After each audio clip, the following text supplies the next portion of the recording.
এই যে এরা যারা এখন বলতেছে আন্দোলন করতেছে প্রধান উপদেষ্টার ভবন ঘেরাও করবে, আসলে কি এরা আলেম?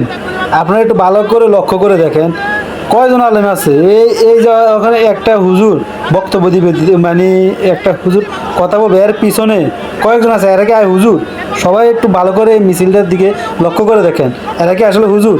আর এদের মানে বিবেক নাই, এরা বলে আপনার আলেম আলেম, আসলে এরাই হলো আলেম নামে জালেম। এরা এই 16 বছর কইছিল, এই 16 বছর এরা কোনো কথা বলতে পারে নাই। দেশ স্বাধীন হওয়া না মাত্র 15 পুটকুটি চেতে গেছে এদেরকে ইয়ে করানোর জন্য, জাতিকরণ। অবশ্যই আপনাদের দাবি থাকলে জানাবেন, আগে দেশটারে একটু স্থিতিশীল হতে দেন। তা না হতে দিয়ে আপনাদের আমাদের কুচকুচি চেতে গেছে। এরা কোন ধরনের আলাম আমার মাথা খেলে না। 11 ধরে এখন উড়ে ধরে কুত্তের মতো মানে ওই ফিরন দরকার, তারপরে ঠিক হয়ে যাইব। দাবি অবশ্যই মানে আপনারা জানাবেন, আগে একটা সময় দেন। সময় না হইলে এখন দেশের মধ্যে কি চলতেছে, বন্যা হাহাকার, তার মধ্যে আসছেন আপনাদের মানে দাবি নিয়ে। এরা এরা আসলে আলম নামে জালেম।